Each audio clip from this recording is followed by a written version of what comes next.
You're listening to Life, the Universe, and Everything Else. Today on the show, mental health and stigma.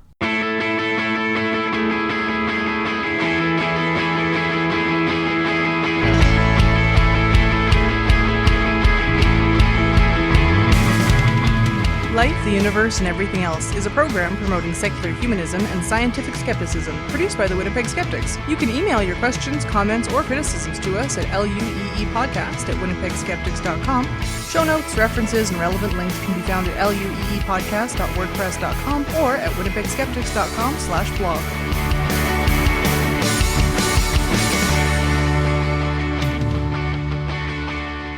Hello everyone and welcome. I'm Lauren Bailey, and with me tonight I have Ashlyn Noble. Hello. Laura Creek-Newman. Hi there. And Jem Newman. Hi. I came up with this topic, so now Ashlyn and Jem have graciously allowed me to host the show. I'm not sure which of us is more terrified. I'm not scared at all, so definitely you. Awesome! But first we have some feedback from our last episode. Jem? Yeah, so we actually got a tweet a few days ago from Reasonable Vegan that said, "Great episode, Winnipeg Skeptics, on animal intelligence, but why so little discussion of animal rights?" Basically, the answer is we didn't have time. We had a lot to cover on a single episode about intelligence in the animal kingdom. Speaking for myself, I don't eat animals. 3/4 of our panel tonight is vegetarian or vegan. And if you want to know why I don't eat animals, you can go back and listen to episode 82, What Have You Changed Your Mind About? Of course, intelligence isn't the only factor in deciding rights. You know, we don't rank the edibility of our fellow humans based on their intelligence. Maybe you don't. Though. I base it on cuteness and delicious marbling. My guess is that a lot of the pushback against animal rights is a result of historical precedent. You know, people don't like change. For a long time, we've seen humans as an in-group and non-humans as the out-group, and our definition of human has often been woefully narrow as well. But I imagine that if you're interested in these issues, the Reasonable Vegan website might be a good place to start. The group promotes skeptical inquiry in vegan spaces, and here's a snippet from their About Us section. Reasonable Vegan is committed to critically and skeptically examining how humans interact with and treat non-human animals, focusing on science, philosophy, and efficacy. This is an open-source, non-profit, self-funded initiative. We receive no funding from anyone, and we could be wrong about everything. So that sounds pretty great to me. So check out Reasonable Vegan at rvgn.org, and Thanks for the feedback. Thanks for the feedback. That's really interesting because I've never heard of them, and I've been a vegan since 1994. Yeah, there's somebody I'm going to check out. Thanks very much. So for this show, we're talking about a topic that's near and dear to me, and that has, finally, been in the news in a positive way. Mental health. I'm pretty sure that as a society, we are past the collective point where talking about mental health conjures up pictures of people thinking they're Napoleon or chasing after butterflies. That was, I think, the 1980s and 90s? Every depiction on TV? Earlier than that, too. Yeah. It's pretty much the idea of somebody with a mental illness. It was Napoleon. We're past that, but we're not yet at the point where it's a normalized part of society. There's still a lot of stigma and misinformation out there about mental health, mental illness, and the treatments for both. So 1 in 4 adults will have some sort of mental health issue in their lifetime, and 1 in 13 children. And children are grossly not represented in a lot of the mental health information that comes out there. Because depression... So parents are just kind of left without any resources. There are some resources, but you do have to search for them. And it presents a lot differently than a depression or an anxiety disorder in an adult.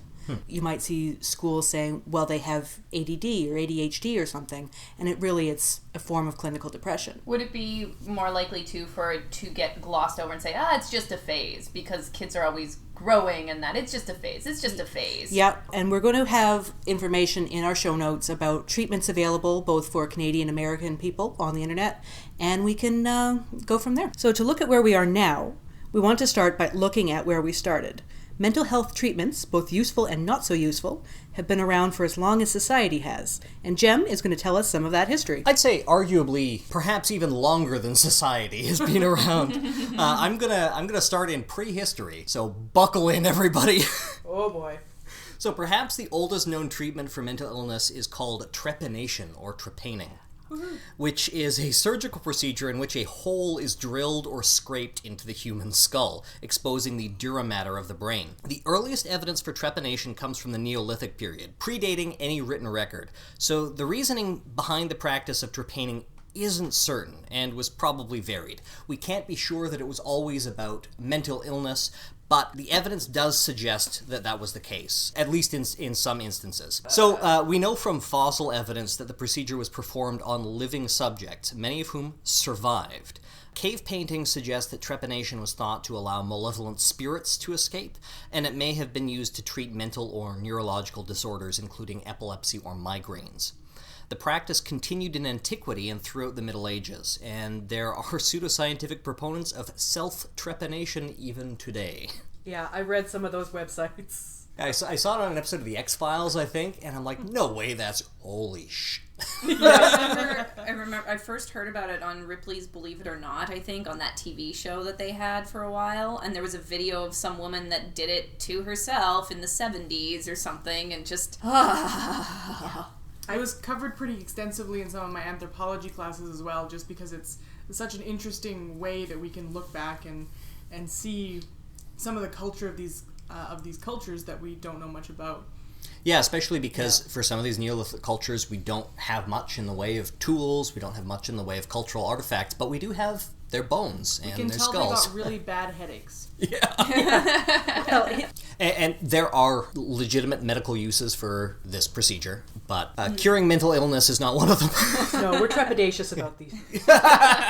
So, moving to China in slightly more recent times, traditional Chinese medicine treats mental disorders, like everything else, with a mixture of herbs and acupuncture. The ancient Chinese medical text, The Emperor's Inner Canon, which dates from the 2nd century CE, describes symptoms of and treatments for mental illness, and emphasizes connections between the body and the emotional state. As with the theory of the humors, which I'll discuss shortly, emphasis is placed on balance, in this case between yin and yang, the interconnected dark and bright forces of the world, with an imbalance resulting in ailments both physical and psychological. The ancient Egyptians and Greeks believed that many mental disorders were particular to women, concluding that these symptoms must arise as a result of problems with the female reproductive organs. I will quote here from a paper called Psychiatry in Ancient Egypt, published in the Bulletin of the Royal College of Psychiatrists. Quote, "The ancient Egyptians recognized the emotional disorder that the Greeks called hysteria. They believed that the symptoms were caused by malposition of the uterus and therefore fumigated the vagina, hoping to restore the wandering, vagrant uterus to its natural position." So, most mental disorders were treated in Egypt with what we would now call sympathetic magic, treatments that are based on imitation or correspondence. For example, hysterical blindness, that is to say blindness that was attributed to psychiatric rather than physical causes, what we now call a conversion disorder, was treated with the ritual of transfer. It was done, again quoting from Psychiatry in Ancient Egypt, quote, "by placing the vitreous humor of a hog's eye in the ear of the patient and pronouncing twice a certain spell, supposed to exchange the blind eye for the healthy eye of an animal." So you take the gel from the inside of an animal's eyeball, squirt it in the patient's ear, and then cast some spells. No. That's so gross. So animal rights. Did not exist.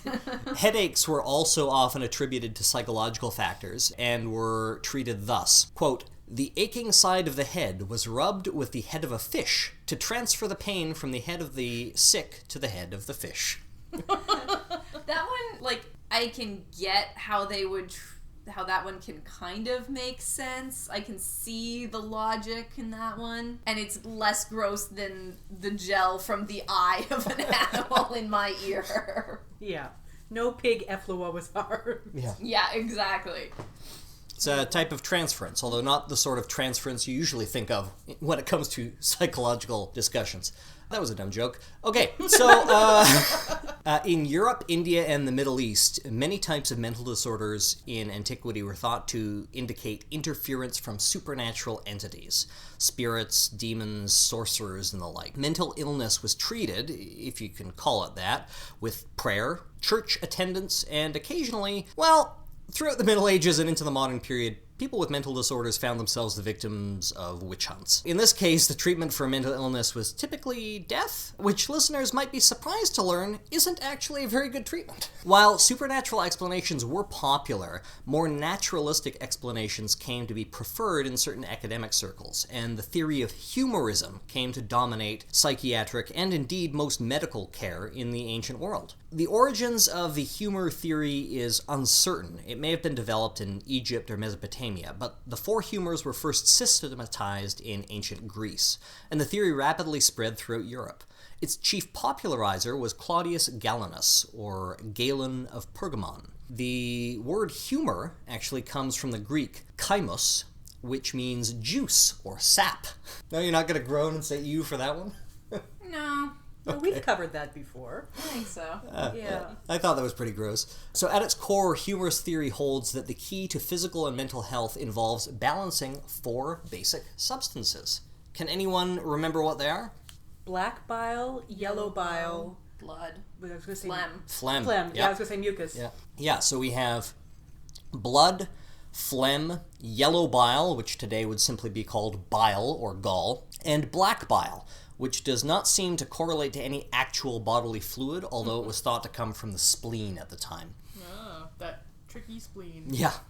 The spleen was apparently way more important back then. Yeah. And some more modern physiologists have argued that it's possible that these, the four vitreous humors were actually somebody maybe separated some blood and found that as it dried, it could separate into layers, where the phlegm and the bile might actually represent, different parts of the blood. Cream rises to the top. But that's uncertain. It's true after a very fatty meal. Humorists believe, I love that, humorists. Yeah. They believe that imbalances in the humors, too much phlegm, not enough black bile, that sort of thing, were responsible for mental disorders. In addition, some held that a person's core temperament was dominated by one of the humors. Now, we're going to play a quick game, if I may. I'm going to describe a temperament, and you're going to tell me what humor you think it best represents. If you're right, you're going to get a point. So Points count for nothing? Points count for nothing. Awesome. Okay, I'm going to go around the circle here. So this person is angry, restless, but also ambitious. What humor do you think that represents? Black bile. Black bile? Well, I was gonna pick that one, but I'll go phlegm. Grossest humor. Blood? Well, everybody is wrong. That's actually, that person would be choleric or bilious. They are bilious. Yellow bile is the humor that would be associated with anger, restlessness, and ambition. Bilious is a description you don't hear much these days. I love that so word. Bilious. I love that word. So, we're going to start with Ashlyn this time. Our patient Ashlyn is brave, hopeful, and carefree. Blood. Yeah, now I'm thinking blood for that one. Sure. Let's make it a trifecta of blood. Everybody gets a point because that person is indeed sanguine. Yep. And finally, starting with Laura, the patient is calm, thoughtful, and displays ample patience. Black bile? Phlegm. Oh, I can't think of another word that goes with the sanguine and Phlegmatic. bilious. Phlegmatic. Yeah, phlegm. I'll go phlegm. It is indeed phlegm. So, See, Phlegmatic describes someone who has those. yeah, that does not seem to fit at all. Phlegmatic to me, it seems like somebody who's kind of sluggish, not like calm. Who has a cold. Yeah. so imagine an academic, somebody who spends a lot of time on their own. Okay, yes, phlegmatic. I am phlegmatic. I learned a new vocabulary word. And finally, those who were dominated by black bile, of course, those melancholics. were analytical, serious, and perhaps depressed.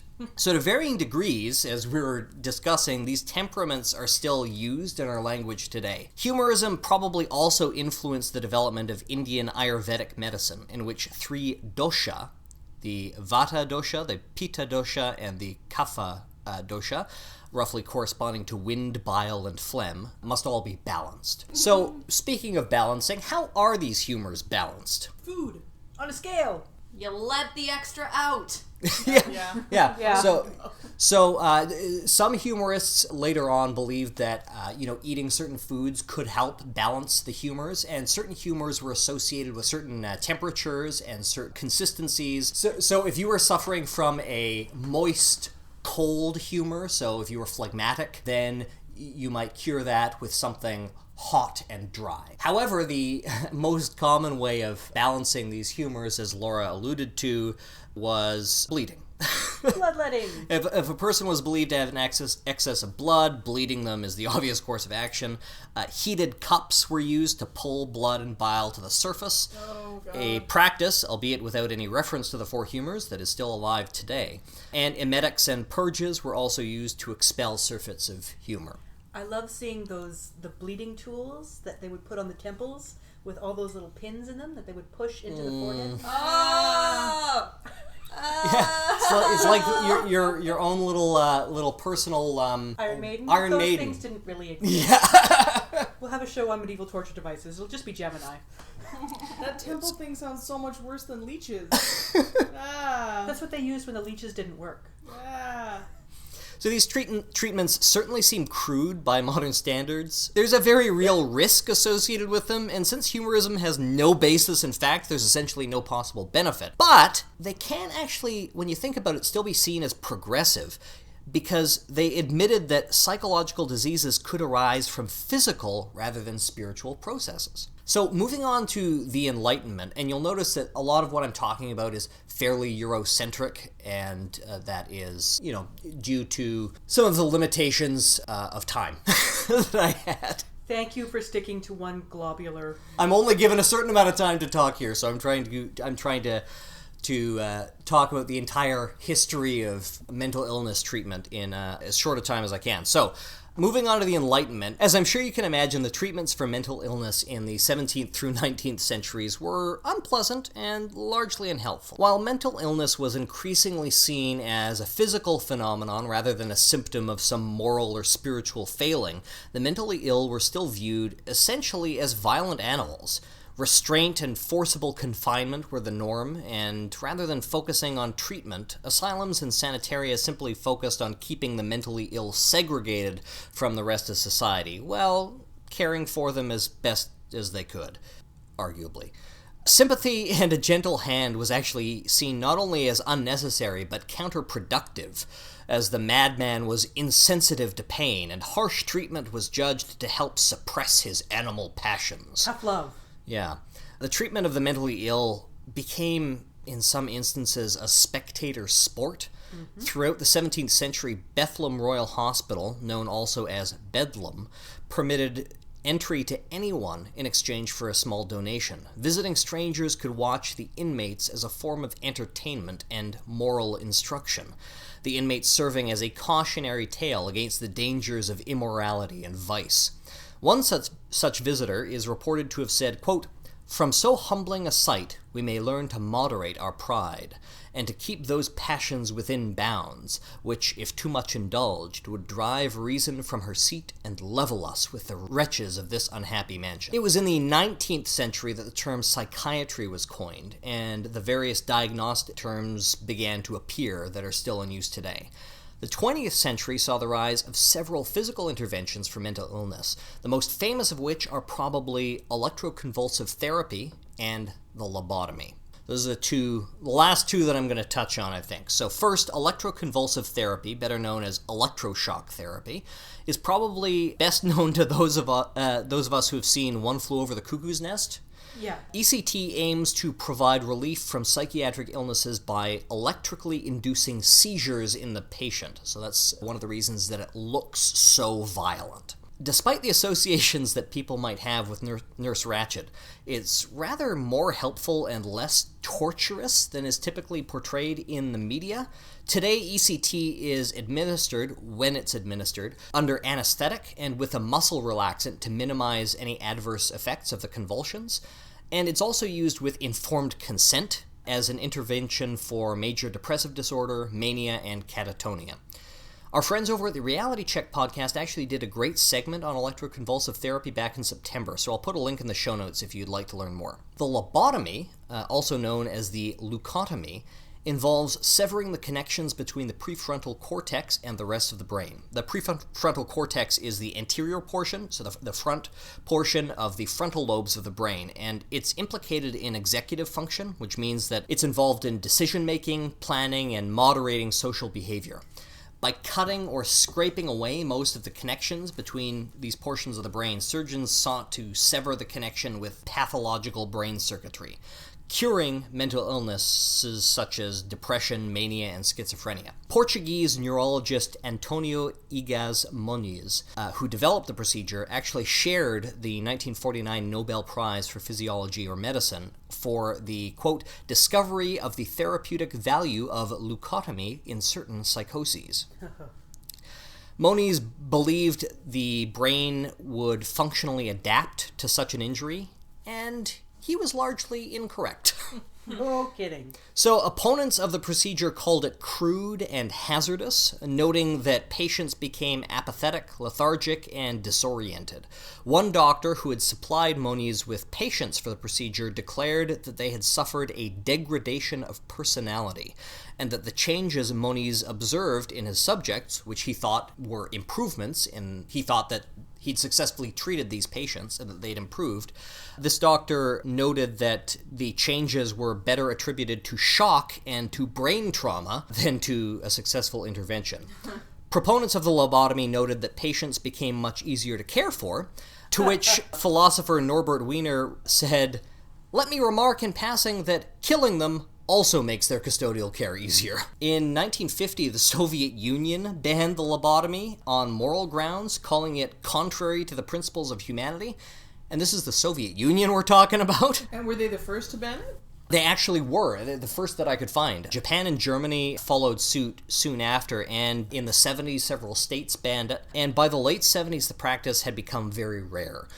In recent years, there have been calls for the Nobel Committee to posthumously strip Moniz of the award, which they have not. The sister of playwright Tennessee Williams actually was subjected to a lobotomy, as was one of the siblings of John F. Kennedy. Rosemary Kennedy, and actually Tennessee Williams' sister was also named Rose. And Wikipedia notes that Williams' play Suddenly Last Summer was highly critical of lobotomy, quote, because it was sometimes inflicted on homosexuals to render them morally sane.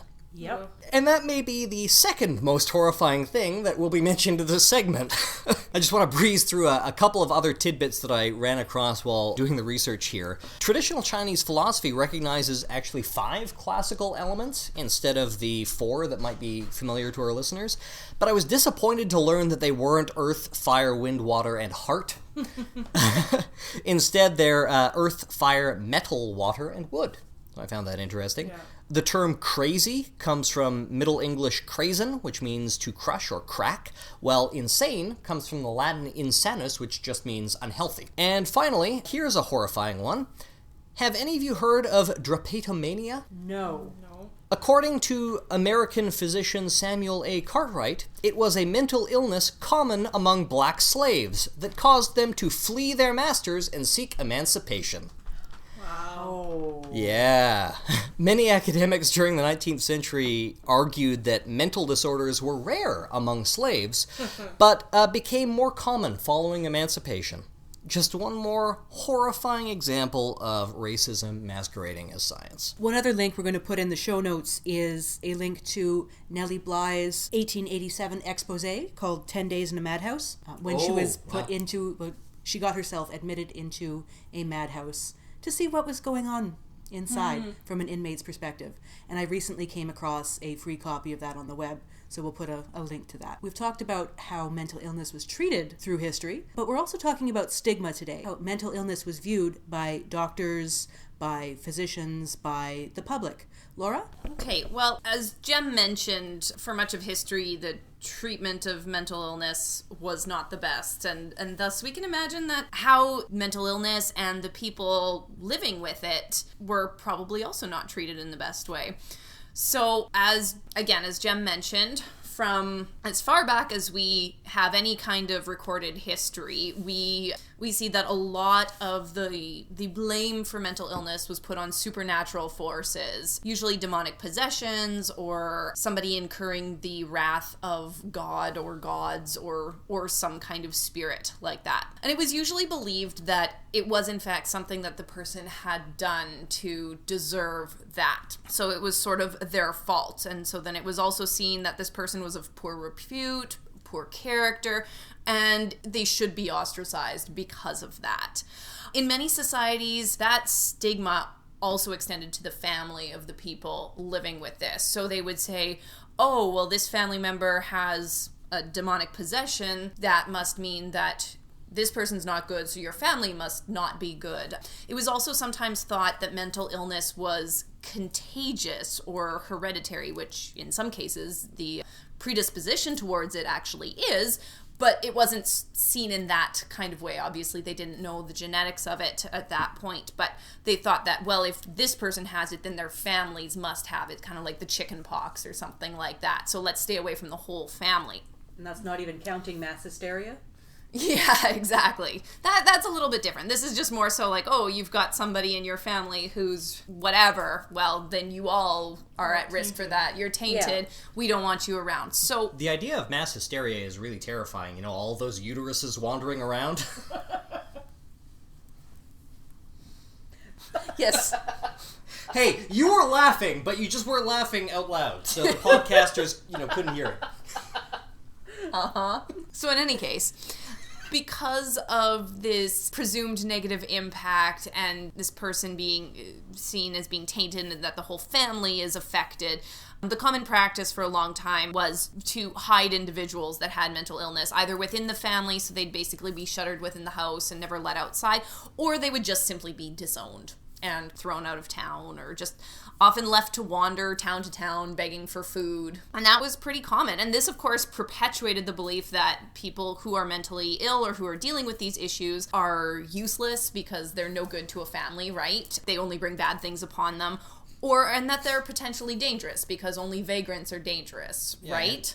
It'll increase their desperation. It'll increase their desperation. And just thinking back to several thousand years ago, or not even that long ago, couple hundred, communities were a lot more communal. Like, it was very important to be part of the group and to be accepted. And in some cultures it still is. It's a little less so in the one in which we live, but it is still important. And so if you don't have a home and you don't have a family and you don't even have a town to call your own, there must be something really wrong with you. So this whole cycle perpetuates that stigma. And this continued for many, many hundreds of years. Even, as far as I could tell, even during the time of the ancient Greeks, when it was starting to be postulated that mental illness wasn't simply due to spiritual factors, but to physical factors, it still wasn't acceptable to have these people in one's life. This became especially true in the Middle Ages, again, as Jem had mentioned, especially or at least for Christian countries in the Middle Ages, where the Christian religion was so strong in every part of life and law and practice. And so, it was really strong to return to the belief that those who were mentally ill had angered God and should be punished for their sins. So again, sort of like we were talking about that tough love, and they did something wrong. They don't deserve to be loved and to be cared for. And like Jem said, they often were targets in the witch hunts, especially somebody who's maybe experiencing psychosis, or they're hearing voices or something that's, outside of normal behavior. Well, of course, they must be a witch, right? They must be something like that. And even people who were seeking treatment, sort of pagan treatment or folk treatment, because that was all associated with witchcraft, they couldn't even seek any kind of treatment that they were trying to get at that point. So it was damned if you do, damned if you don't for individuals. And that was great for them. Really fantastic time, humans. So way to go, people. People, we're awesome, man. No. During the Renaissance and industrialization periods, the institutionalization of people really, really started. And like we were talking about, there were the madhouses and the asylums. And the original meaning of asylum was actually sanctuary, safety. It was supposed to be a place to go, a place of refuge. Asile. Exactly. For any of us who have seen the Hunchback of Notre Dame, you know, that's the idea there. And actually, during the time of the Middle Ages, there were some privately religious run madhouses that were more sympathetic to individuals, and it was a strong emphasis on religion, but it was a caring for, and it was a humane type of thing, and encouraging people to talk and feeding them and clothing them and just taking them in. But in the 17th, 18th centuries, that really fell by the wayside.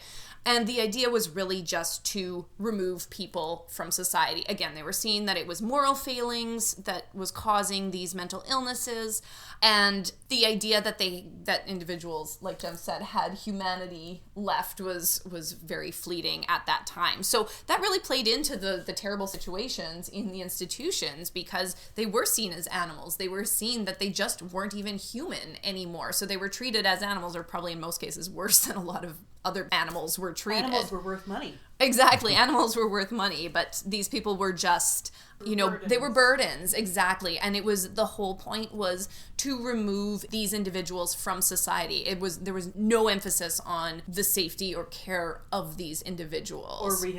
Or rehabilitation. I mean, there was no thought that they could even be treated, or that, they could be, the poor behavior could be beaten out of them, or something like that. So if you keep beating them and they don't get better, well, you must just need to beat them more, I guess, or they just can't be fixed. So they were really seen as a burden on society. And that's kind of the history of the stigma.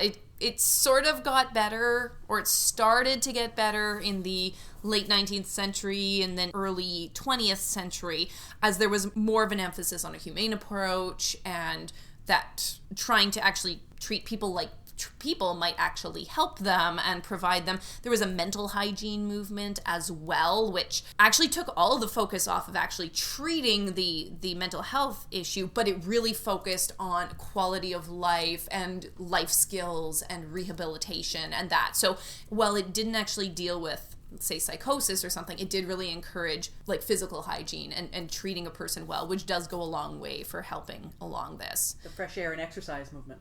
It is that, but at least it was, feeding people and not shackling them to a wall and letting them move and all of those kinds of things.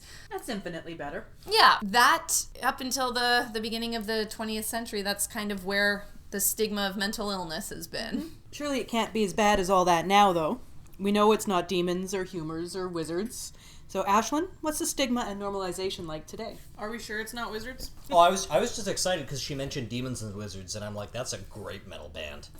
No, it actually is. Come on. Like, they're great. That's an actual band? Yeah. Yeah, it's Blind Guardian, and some of the people from Blind Guardian and some of the people from Iced Earth got together. Fiddler on the Green? You're just saying words now. Oh, come on. I know what he's talking about. I just assume that whenever he strings together more than two fantasy-sounding words, it's probably a band.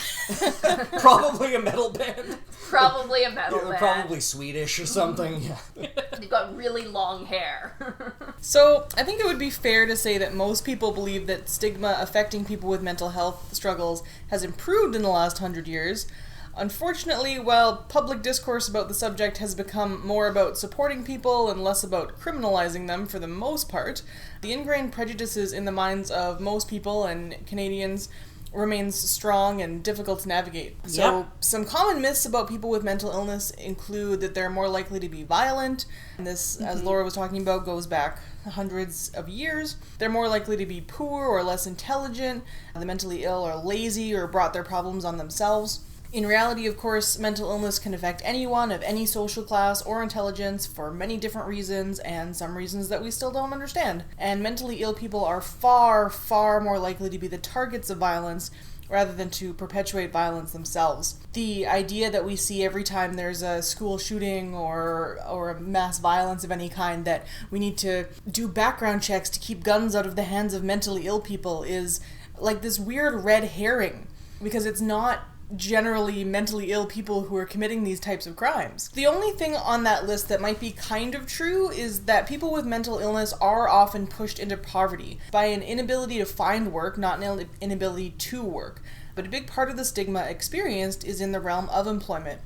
A survey conducted, and it was in the United States, found that more than half of employers would be reluctant to hire someone who is mentally ill, and a quarter of employers would dismiss someone who had not disclosed a mental illness. So there's a catch-22 for you. Oh, jeez. Yeah. And that's when I was a night manager at a Tim Hortons for a little bit when I was in school, and one of the guys I worked with was schizophrenic, and if that hadn't been disclosed because there was medication that that he had to take and like that. So he disclosed that to me. But if I hadn't known, I would have just thought, just the way he is. That's just the way he is, Yeah. Like he was the greatest guy to work with. When he was there, it made my shift so much better because he was a great worker and a super funny, awesome dude. There was no reason for there to be any stigma, and it just makes me sad that people have to kind of struggle to deal with that sort of thing. Yep. A lot of people with mental illness or who struggle with these kinds of things, even if you can find a job, it's often in a position with a lot less responsibility, fewer duties, and a lot less pay than they're actually qualified for because of this stigma around, well, we can't hire you to do the job because you're depressed or you have an anxiety disorder or whatever. And a lot of the problems that come up too are with people sort of putting all mental illness under one umbrella, which we're kind of doing in this show because we're talking in a broad overview sort of way. Yeah, can you imagine doing a show about the history and stigma associated with physical illnesses? Yeah. I apologize for the umbrella show. Oh, no. We can do a whole series on mental illness. We just did a one episode all about intelligence in the animal kingdom, so... Yeah. All of our shows, sort of by necessity, are big umbrella topics that could have many other shows subcategorized under If you'd like to know more, see the show notes. Yeah. So, naturally, the stigma and oppression faced by people with mental illness is an intersectional issue. A person who is white, cisgendered, heterosexual, middle class is going to have a lot fewer barriers to treatment and experience much less stigma than a person of color would, a trans person, or someone who also has a physical disability. Unfortunately, when you get those oppressions stacked together on top of one another, it becomes harder and harder and harder to get the kinds of treatment you need, to find employment. All of these things become more and more difficult the more you stack the deck against a person. One horrible side effect of mental health stigma is that doctors tend to be even more prejudiced against people with mental illness than the general public. This can impact the availability of healthcare in general, and I've seen anecdotes and also read studies where any issue that a person with mental illness who has disclosed such comes up with is automatically attributed to their mental illness and not to whatever the issue actually is. In addition to impacting access to general health care, it can impact access to mental health care as well, when doctors think that you're making it up. And there's the sort of the mind-body dichotomy where, we've gotten away from this idea that the mind is a totally separate thing from the body. Most doctors hopefully aren't Cartesian dualists. Mostly. But apparently this makes it more difficult for doctors to take the kinds of lessons that are given to the general public. Like, you see those memes going around where it says, depression is a real disease, just like diabetes or high blood pressure.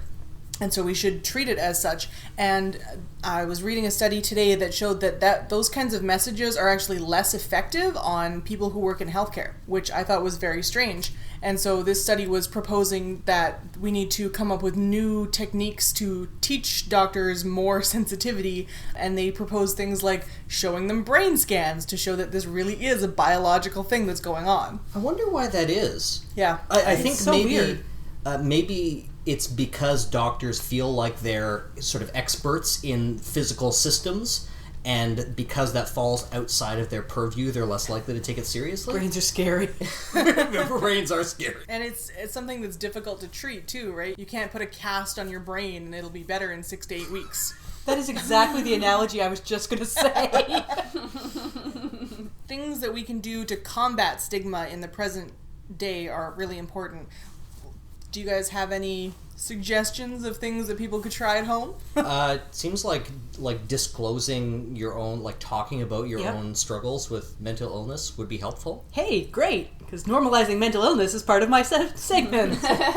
Yeah, just like pretty much any other category of oppressed people, the more people know someone with a mental illness that they are, friends with or a family member, the less the stereotypes and the ridiculous caricatures have to hold on to. Yeah. So, if you know a gay person, you're less likely to think they're evil. If you know someone with depression, you're less likely to think all of the horrible things that go along with that. Yeah, I've heard that called the gay friend effect. Yes. Yeah. I think one of the easiest things that you can do and that you should encourage other people in your life to do is to stop using ableist language. Thank you. Most people that I know don't use the word retarded anymore, but they'll say crazy or psycho or lunatic without a second thought.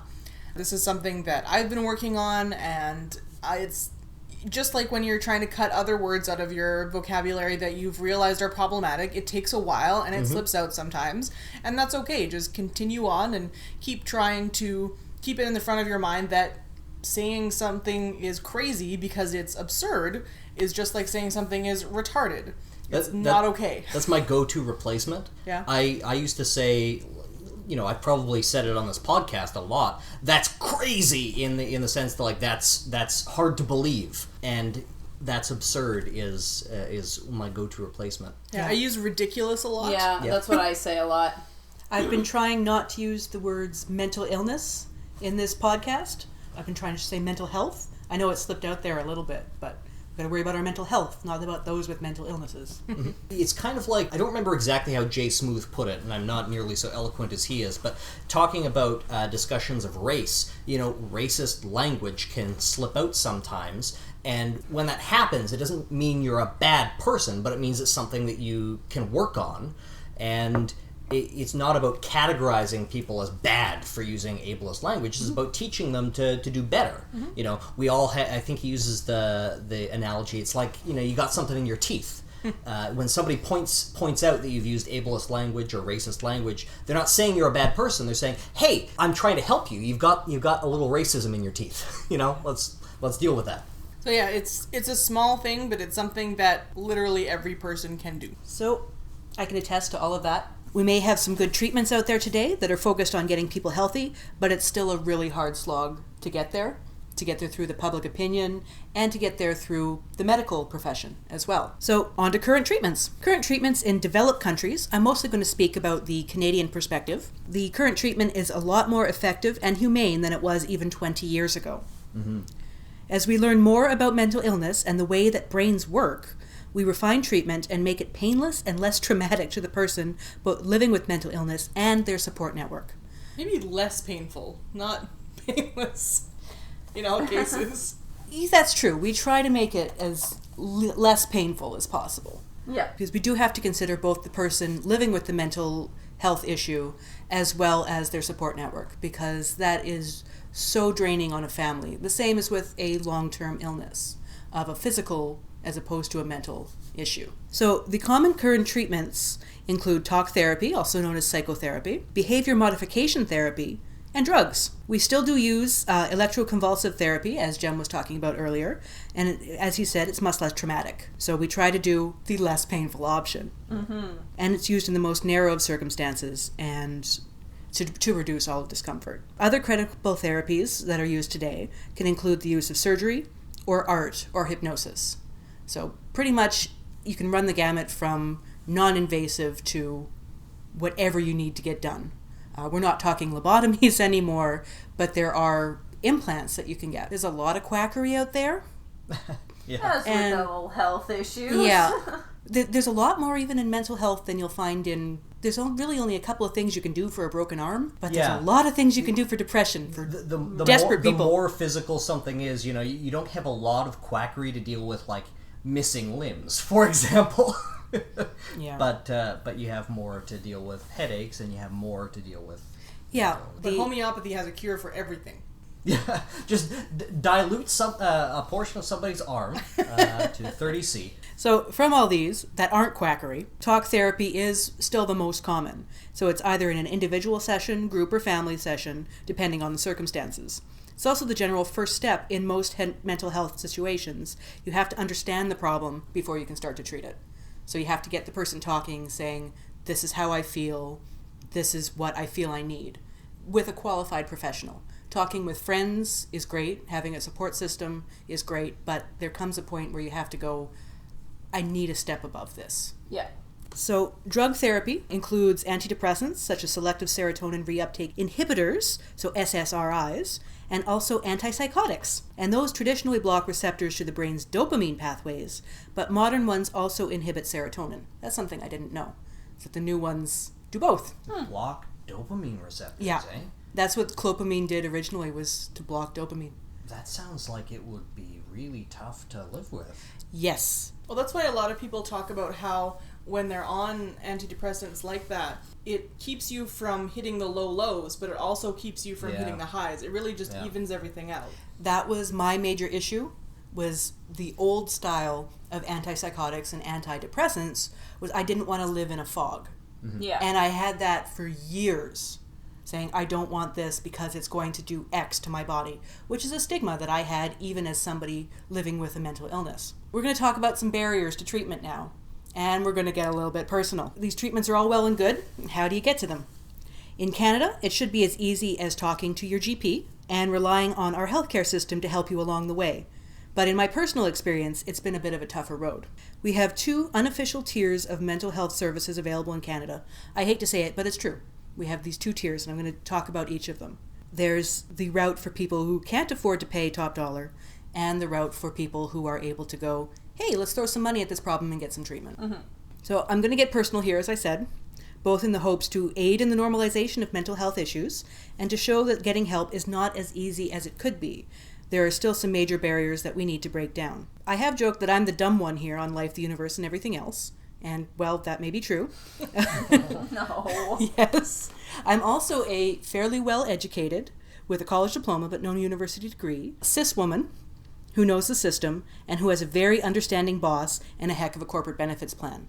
So in Ashlyn's intersectionality that she talked about there, I hit all the check marks for being one to get good treatment. Mm-hmm. I wanted to reiterate that because I spent a lot of time during my walk through Canada's mental health system thinking about how worse it could be for someone without the privileges that I enjoy. So I live with persistent depression, anxiety, and borderline personality disorder. I've been depressed and anxious for as long as I can remember, all the way back to junior kindergarten. I remember being 4 years old and signing my name with a little letter L as opposed to a big because I wasn't as important as the other kids. That's the first... I know, it sounds so sad, but that's how baby Lauren thought about herself. This isn't a new thing. I've had talk therapy sessions with various therapists and analysts intermittently from the time I was 14 until I was in my early 30s. And now I'm in my mid-30s and it's still continuing. I was adamant up until a few years ago, as I mentioned before, that I wasn't going to medicate my problems away, that drugs would cloud my judgment, turn me into a zombie, and they make fish do dumb things from drug-contaminated wastewater flushed into the waterways. I was very concerned about the fish. The fish! I was concerned. Oh, think about the fish! I was concerned how my mental health treatments, if they were going to be medical, that they would affect the environment. And that's a valid concern. Yeah. So during a round of family therapy, I began to see some things differently. That I could benefit from something besides talk therapy.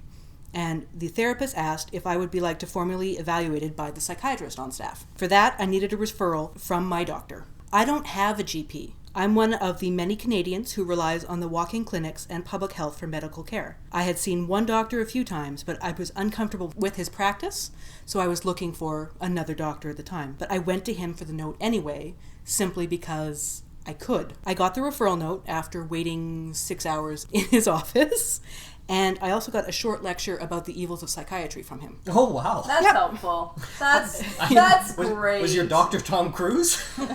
No, he was not glib. I then waited for 3 months to see the psychiatrist because we were going through a low copay, like a low pay therapy group. And then we had a 2-hour session set up through my therapist. So after 3 months, I had a 2-hour session with a psychiatrist. So 2 months after seeing me, I received the diagnosis and treatment recommendation through my therapist, as well as a warning against the doctor who gave me the referral. Apparently they had some feud. Personal feud. Oh, Winnipeg Health. Well, but hey, at least you still got that referral. Yeah. But the warning was he was not one, that he was an okay doctor, but he was not one to follow up on mental health issues, say, how's the treatment going, how is the medication going? Right. So I was better off finding someone else to prescribe the medication. So here I am, somebody suffering with persistent depression and anxiety of dealing with all of this at once, and my executive function on the issue just went, oh God, I just want to hide in a corner. So the psychiatrist didn't do the prescribing?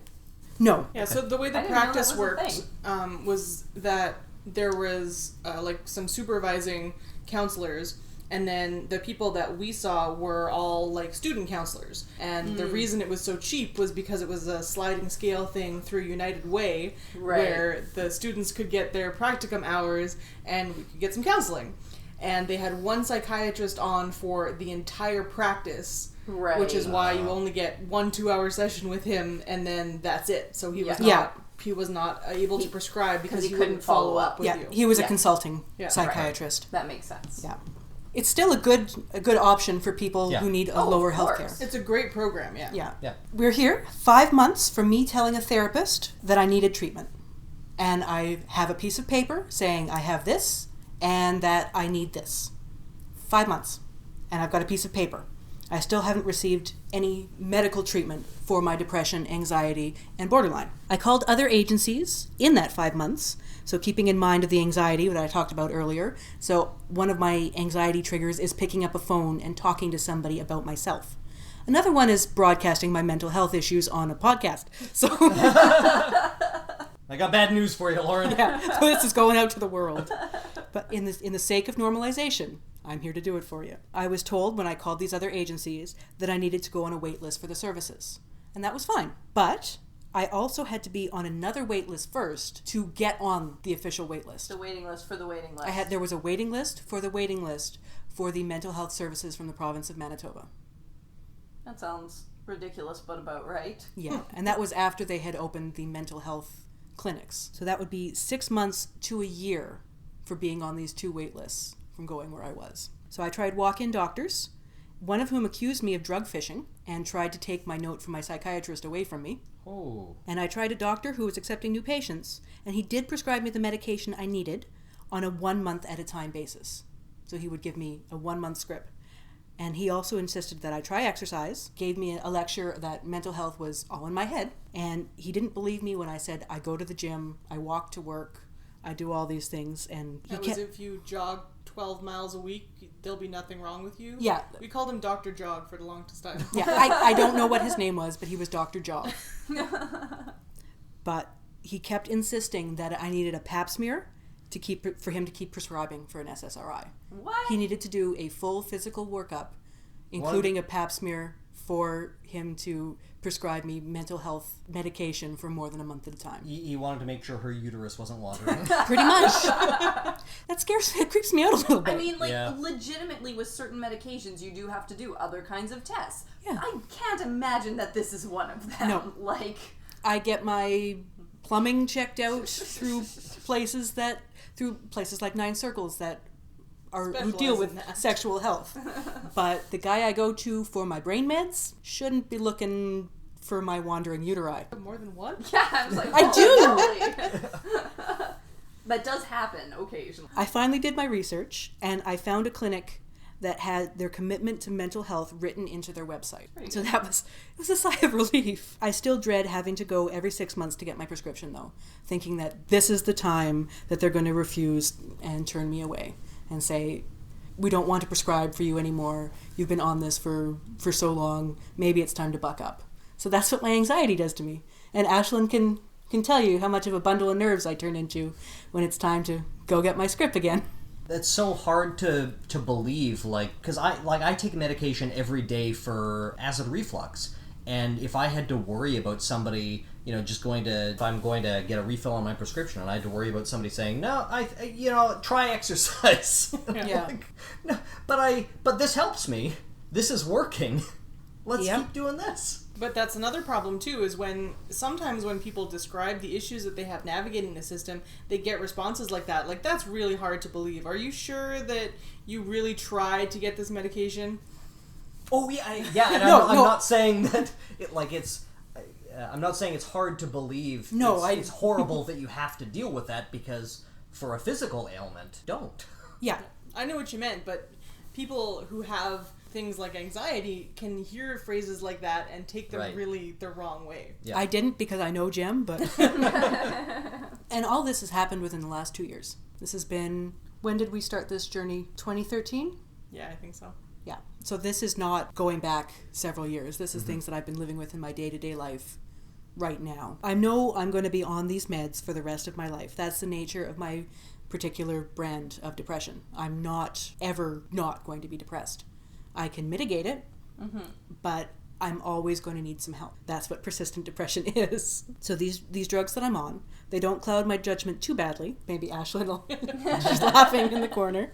And I think I'm still the same person I was before I started taking them. I just have less anxiety and slightly less depression. So I don't lie awake at night thinking of all the bad things that can happen. I don't have what I call the anxiety hamsters flitting in my brain all night. Mm-hmm. She's smiling, she's nodding. She gets some sleep now. Yeah. Yay, sleep, which is also very important for make everything else work better. Yes. So my experience on the other side of the mental health tiered system was much easier. I did a quick Google search for borderline personality disorder treatment, because they didn't treat this through the clinics I was seeing. And I found a psychiatric nurse who offered the dialectical behavioral therapy and had a practice near my office. So for a much steeper price than free, I am able to get the services I need on a quicker time frame. She was able to see me the same week that I called. Oh, wow. Yeah, it's very expensive in relation to the other treatment, but it's also more focused and something that I need to do a lot of work on it at home. There were many times that I felt like giving up, but I do have a very good support system who helped me through the rough parts. And as I said, I can't imagine navigating the system without the privileges and advantages that I possess. My tale includes barriers such as personal apathy, the issues with the mental illnesses themselves, financial issues, long wait times, and stigma and disbelief from health providers. So what are some other barriers that you think people can face? Another thing that we have that somebody with less income would have a harder time with is the clinic that we eventually found that will prescribe for you is right across the city. We have the ability to drive there, and it's not that big a deal. But if you had to get a cab or take a bus across the city, it'd be like 3 buses and a super annoying pain in the ass every time we had to go. Yeah. And if half a day. If you're a single parent with kids, you're just never going to be able to make that trip. It is 2 buses and an hour and a half ride from my office, because I've had to take the bus, because I ride the bus to work. So those are things that a lot of people will just give up if they have to go across the city to access services. Or if you have a job that it's open the same hours as the place and won't give you time off. Right, you don't get sick time or medical leave or anything like that. So with the geographical issues, I can't imagine anybody who had to come in for treatment, say from up north in Manitoba. Yeah. If they have to come in to the city, because there's not a lot of psychoanalytical treatment outside of the city of Winnipeg within Manitoba. Yeah. And there are also support system barriers. I'm very lucky to have a supportive boss, as I said, and a supportive workplace. Plus also my partners, Ashlyn and Dave, make it very easy to get treatment. They bend over backwards to help me. So what if your partners or parents or friends and colleagues, or if your religion or your society, they aren't open to helping you. So facing a health crisis can already be daunting, and having to do it alone can be deadly. Finding the right treatment and the right provider is also a huge challenge. Meds need to be adjusted. You may not always mesh with the first therapist or doctor that you meet with, or the 10th. So if you only have, like say in the States, you only have one on your network and you don't like them, what are you going to do? Pay out of pocket for everything? That's just really not possible with the rates that are charged. No. Yeah. Nobody can reasonably afford that. And rates in the States are often higher than in Canada because, at least in a system that's somewhat single payer, that you have a lot more negotiating power. Yeah. Another big barrier is work-life balance. For the large segment of the population who are unemployed, underemployed, or working contract or part-time work, they may not have access to benefits programs such as employee assistance or health spending.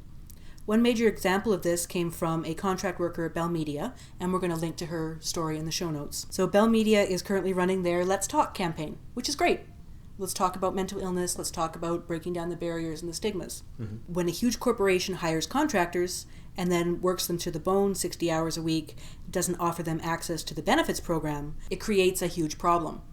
Yeah. Let's talk about mental health, but we're not going to actually do anything for our employees who need access to actual support systems. Because we work them 60 hours a week at minimum wage. Yeah. They can't afford to take the time or use the money to find treatment, especially if it costs them their job. These are all barriers that we need to work on, and let's, start solving them.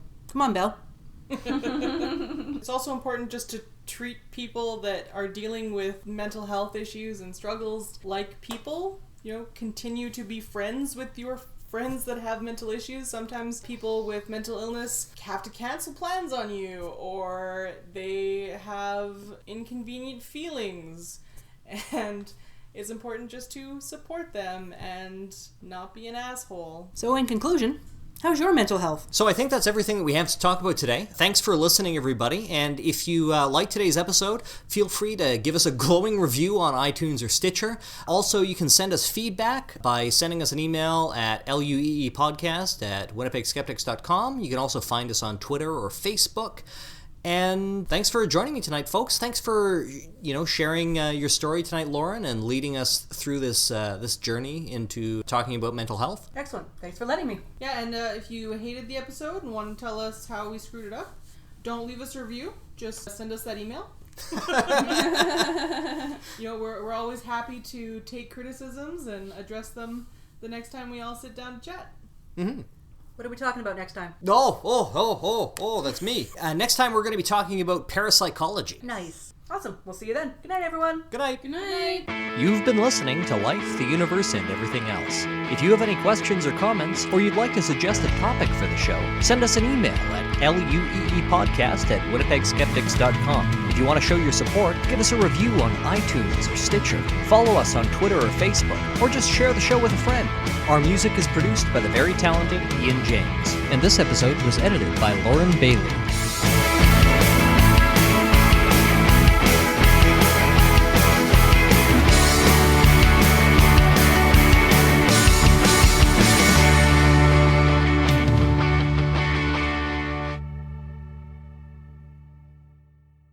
Ooh, and Ashlyn sings the chicken dance. I think that's what.